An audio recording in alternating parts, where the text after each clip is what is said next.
Magandang araw mga kaibigan. Bigyan natin ng reaction, opinion itong article sa GMA News Online tungkol po sa kaso ni PRRD. Magandang balita po kasi yung may dalawang judges na pinitisyonan ng kanyang abogado na tanggalin sa kaso dahil bias. So habang hinihintay yung desisyon ng ICC ito, nauna na ang Trump administration, pinarusahan o binigyan ng sanksyon yung isa sa mga judges na humahawak sa kaso ni PRRD. Okay?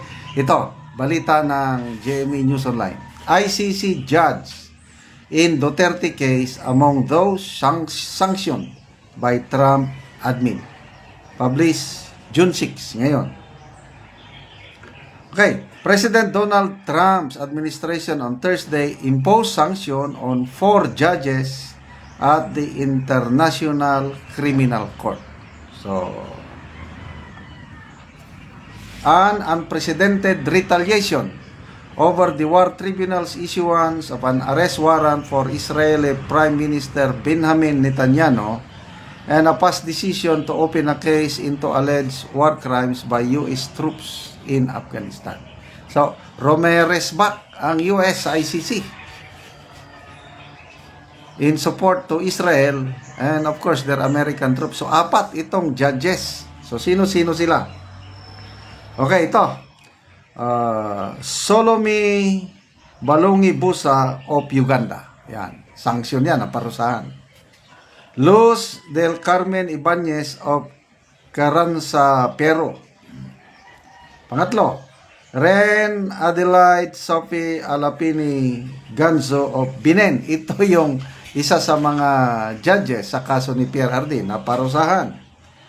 And Betty Holler of Slovenia.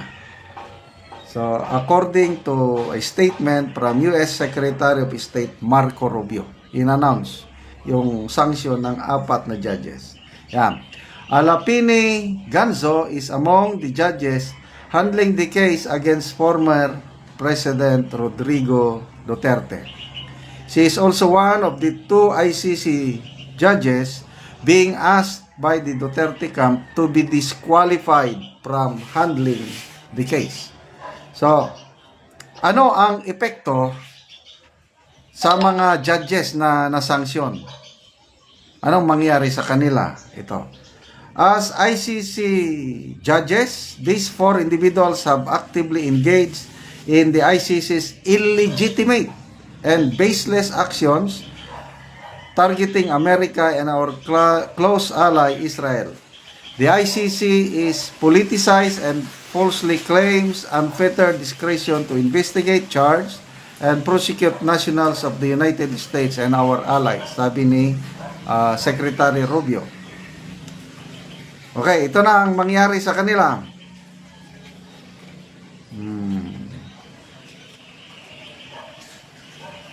Yan.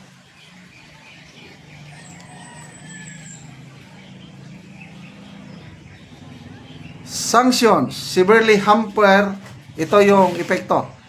Sanctions severely hamper individuals' abilities to carry out even routine financial transactions as any banks with ties to the United States or that conduct transactions in dollars are expected to have to comply with the restriction. Halos hindi sila makagalaw. Kailangan nila ng pera. Paano sila maka-withdraw ng pera? Eh, ang pera nila, karamihan nasa US. Dadaan ka sa US banks. Ang mga bangko na makipag-transact dito sa 4 na judges, kasama na yung isa na tinaguriang bias ng abogado ni PRRD, mahirapan na ngayon. Dahil hindi siya maka-transaction financially. So, ano pa bang? So, to me, this is a good development kasi baka lalong maapura, sana makatulong ito sa desisyon ng ICC na tuluyan ng tanggalin itong dalawang judge na hinihinala ang bias. Kasi, paano ka pa magtrabaho na wala kang sweldo, wala kang magastos? Sarili mong pera ang gastusin mo. So, pumapabor ang tadhana sa kaso ni PRRD. So, hintayin natin ang desisyon ng ICC. Napaka-importante ito kasi itong dalawang bias judges na nirereklamo ng mga abogado ni PRRD, sila rin yung nagdesisyon nung magsimula ang ICC na imbestigahan ang mga reklamo laban kay PRRD. So, most likely, kung sila pa rin ang mag-desisyon sa issue ng jurisdiction, baka mag-decide sila against kay PRRD. Kaya, wise move itong ginawa na ni Attorney Kaufman, Attorney Jacobs, na i-disqualify. At yung petition na yon is inaksyonan ng korte ngayon, pinag-aaralan na ng ICC body as a whole. President ba yun? Pinag-aaralan. So, hintayin natin ang desisyon. Sana magiging favorable ang desisyon ng korte na tanggalin yung dalawang bias, palitan ng dalawang fair.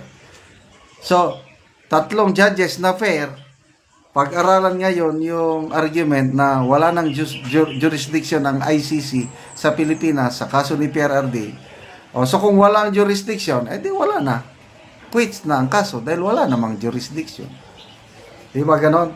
So, ituloy lang po natin ang pagdarasal para sa ating minamahal na Tatay Digong. Yung latest balita kanina na nagtulungan na si Attorney Roque at BP Sara, gumagawa sila ng legal remedies, gagamitin ang isang batas sa Netherlands na kung ang edad mo ay 80 anyos na, di ka na pwedeng makulong sa Netherlands. So, sinusubukan nilang gamitin ang provision ng batas na ito para temporary lang na makalabas si PRRD sa kulungan habang hinihintay niya yung kanyang mga trials. Okay, salamat mga kaibigan sa inyong pagsubaybay sa ating channel. Nakakatulong kayo ng malaki sa tribong Talandig ng Bukidnon. Dahil ang sweldo po natin sa channel na ito is pantulong sa tribo. Ngayon, namimigay tayo ng mga libreng yero at pako para maayos, ma-repair ang mga sira-sirang bahay ng tribong Talandig. Panoorin nyo ang video na ito. Ni si Kuya ang matagaan og gero. Ay nagtukod din siya og bagong balay kay ang iyang balay daot na. So iyarang ikarga sa motor.